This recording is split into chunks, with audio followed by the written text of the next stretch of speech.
Quantum leaders, the architect, applying the principle of quantum consciousness, oscillation between strong and weak forces.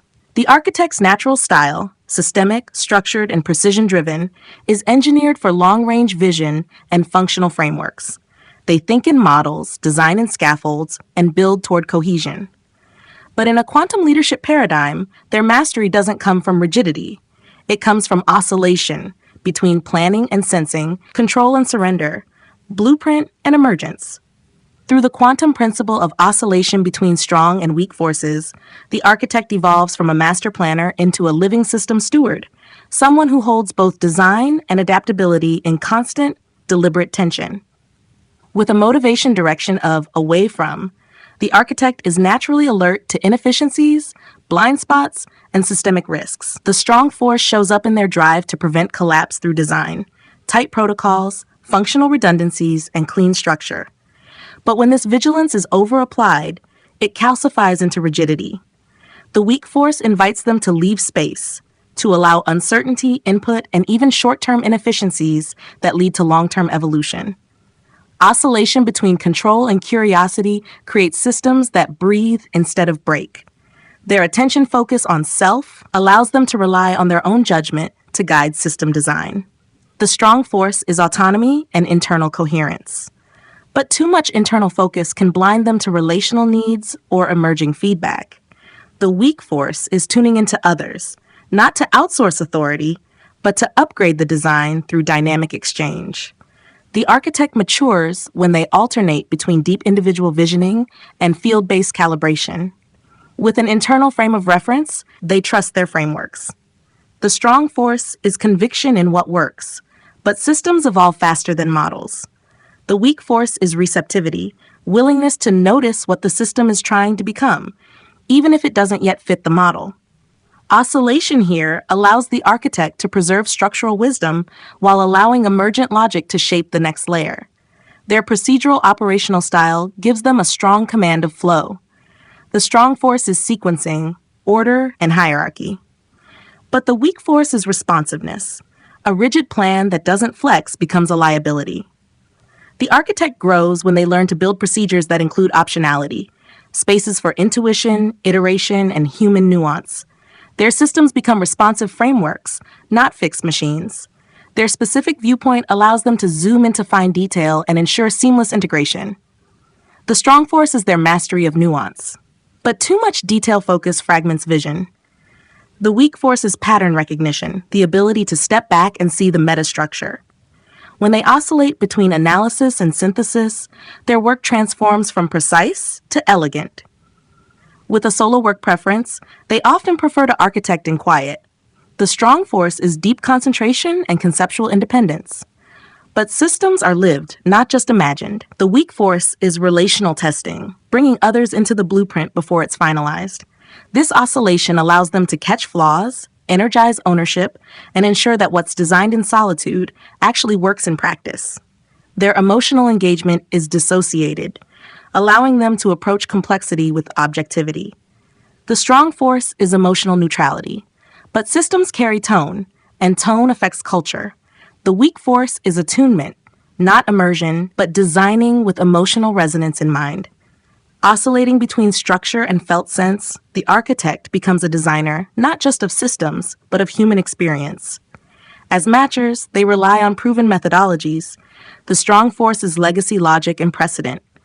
But what worked in the past may no longer serve. The weak force is speculative imagination, testing principles, not just templates. The architect becomes evolutionary when they oscillate between past scaffolds and future prototypes. Their through-time orientation enables long-range thinking. The strong force is forecast and planning, but the weak force is improvisation, knowing when to deviate from the plan because something new has entered the field. The mature architect builds timelines that adapt. Their systems become not just efficient, but alive. And with a primary drive of things, they focus on functional output. The strong force is tangible production, structures, tools, and workflows that endure. But the weak force is space, allowing pause, entropy, and emergence. They become master system builders when they know not just how to construct, but when to step back and let the system self-organize. In this quantum rhythm of strong and weak, of control and openness, the architect stops trying to perfect the system from above. Instead, they begin to co-create it with the forces within. Their systems don't just hold the present, they anticipate and evolve with the future. Their leadership doesn't come from rigid control, but from knowing when to anchor and when to flex. In that oscillation, the architect becomes not just a builder, but a living conduit for system intelligence to shape itself through. Quantum leaders, the architect. Dynamic equal nature's core design. The architect's natural style, deliberate, long-sighted, and order-seeking, is engineered for structure. They build environments that hold clarity, efficiency, and coherence. Yet through the quantum principle of dynamic equilibrium, the architect matures beyond fixed design. They learn that systems thrive not from perfect stability, but from structured flexibility. Equilibrium is not sameness. It is the dance between precision and permission, between formal rules and living responsiveness. The architect evolves from being a rigid planner to becoming a custodian of intelligent balance. With a motivation direction of away from, the architect naturally detects what could go wrong, flaws in flow, gaps in logic, inefficiencies in order. The strong force here manifests as protection through preemptive design. But when this vigilance becomes dominant, the system becomes overly fortified. The weak force of equilibrium invites space for failure, learning, and unpredictability. When the architect allows small errors to surface within safe bounds, the system learns faster and adjusts more fluidly. Their attention focus on self provides a stable reference point for logic and consistency. The strong force is autonomy in decision-making. But without balancing input from others, the architect can design in isolation. Dynamic equilibrium introduces the relational lens, checking how the structure feels and functions in the collective. The architect's clarity remains intact, but their output becomes more relationally intelligent. With an internal frame of reference, they trust their mental frameworks. The strong force is the belief, I know what works. But equilibrium encourages updating that belief when conditions shift. If the system is changing but the architect is not, misalignment grows. The weak force is internal fluidity, being loyal to purpose, not to past methods. The system becomes more evolutionary when the architect lets the blueprint breathe. Their procedural operational style favors precision and order. The strong force is clear, repeatable processes, but processes that don't flex become cages. Equilibrium introduces adaptive sequencing, protocols that respond to environment without losing integrity. The mature architect knows how to build for exception, where responsiveness is designed in, not hacked in later. Their specific viewpoint grants detailed awareness. The strong force here ensures nothing is missed, but a flood of detail without higher perspective traps the system in minutiae.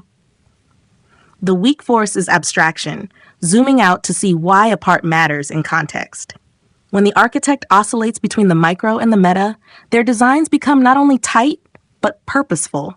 With a solo work preference, they value autonomy in design. The strong force here is deep, undisturbed systems thinking, but too much solitude disconnects them from application. The weak force is co-regulation through feedback. The best systems are not imagined in isolation. They are shaped in context. Dynamic equilibrium lives in the rhythm of creation alone and testing together. Their emotional engagement is dissociated. They design with clarity, not emotional entanglement. This strong force allows objectivity, but equilibrium demands sensitivity without reactivity. Emotions carry data. If a structure feels harsh, confusing, or uninspiring, people disengage. The architect becomes fully functional when they design not just for logic, but for emotional texture. As matchers, they align with what has worked. The strong force here is reliability, but equilibrium introduces conscious evolution. If they keep repeating old templates, the system ossifies. The weak force is testing edge cases, trying what almost works to see what wants to emerge next. Their authority becomes grounded not in tradition alone, but in living refinement. Their through-time orientation gives them long-range planning strength. The strong force is sequencing and future-proofing, but over-planning creates rigidity in real time. Equilibrium allows for pacing that adapts, sensing when a structure is ready to change even if the plan says wait. Timelines become responsive frameworks, not fixed destinations, and with a primary drive of things, they are focused on tangible results. The strong force is delivery, execution, and system output. But if creation becomes production only, it loses adaptability. The weak force is pause, asking, what is this structure serving now? Does it still serve? Dynamic equilibrium invites constant micro-adjustment, so their systems stay alive, not just complete. In this view, the architect becomes more than a planner. They become a keeper of systemic harmony. Their gift is not just in organizing, but in modulating, knowing when to tighten and when to release. Their systems don't just run, they evolve. Their leadership doesn't just build structure, it sustains coherence through balance. In the quantum landscape, they become the designers of rhythm, not just form. And that is where real order lives. Quantum leaders, the architect, observer effect, and the collapse of possibility. The architect's natural style, deliberate, analytical, and long range, is built for precision and foresight. They think in structure, design for functionality, and anticipate outcomes before others see the implications. But through the quantum principle of the observer effect, the architect begins to see a deeper truth. What they expect, assume, or envision in silence becomes the limits of what is possible. Their perception is not passive. It shapes the field. Each time they diagnose a flaw, predict a bottleneck, or anticipate breakdown, they are not just observing reality, they are reinforcing it into existence. With a motivation direction of away from, the architect scans for what could go wrong. The strong force here shows up as strategic risk aversion. But if they habitually see systems as fragile or people as inconsistent, they begin designing for containment, not evolution. Their assumptions quietly collapse expansive outcomes into cautious patterns. The weak force invites intentional optimism. What if this can hold more than I thought? What if this system is more intelligent than it appears? The structure they build begins to reflect the capacity they're willing to see. Their attention focus on self gives them internal stability, but when their inner dialogue reinforces doubt, this won't work, they'll never follow through, it's too early to scale, those beliefs shape the system's potential. Their internal forecast becomes external architecture. The observer effect challenges them to consciously update their assumptions, not to be naive, but to be generative. The architect's mind doesn't just reflect the world, it instructs it. With an internal frame of reference, they trust their reasoning, but the very logic they use to evaluate options becomes the frame that determines which options are viable.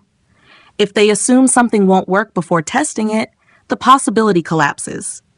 When they begin holding neutral space for outcomes they can't yet explain, they build systems with room for emergence. Their intellect becomes not just a validator, but a permission giver for the new. Their procedural operational style gives them the ability to define exact steps. But every time they codify a process, they freeze an assumption into place. The steps they create become enclosures for what they think is possible. The observer effect invites them to revisit processes as living instruction, ways to shape possibility, not seal it. By observing their procedures as questions, not absolutes, they keep the system dynamic. Their specific viewpoint allows them to track granular detail. But excessive scrutiny can collapse creativity. If they only observe what's missing or misaligned, they unknowingly suppress emergence. The weak force here is trust in invisible coherence. The parts they can't see may still be forming. When they zoom out from time to time, they allow complexity to complete itself without unnecessary interruption.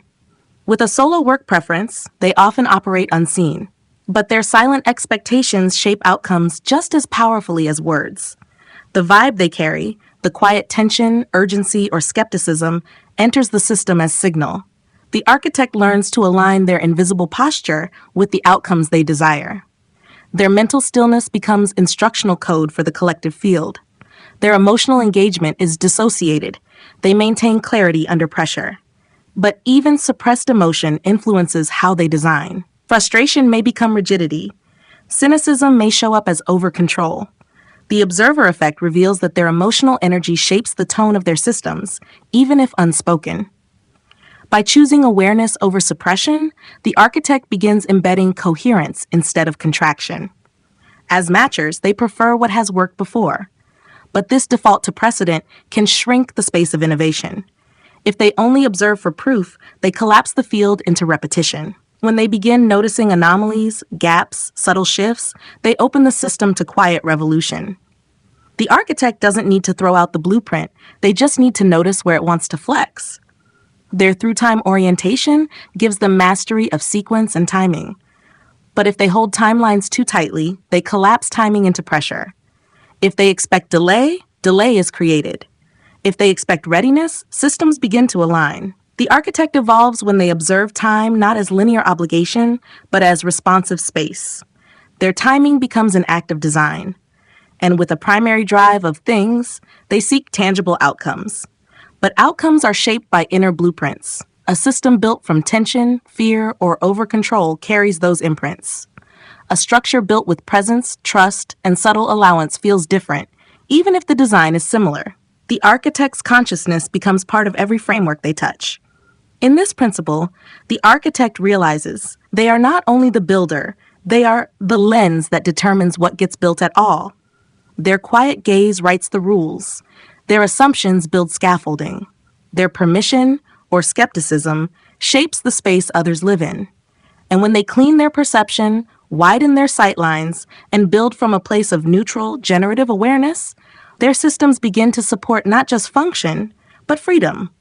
They become architects of possibility itself.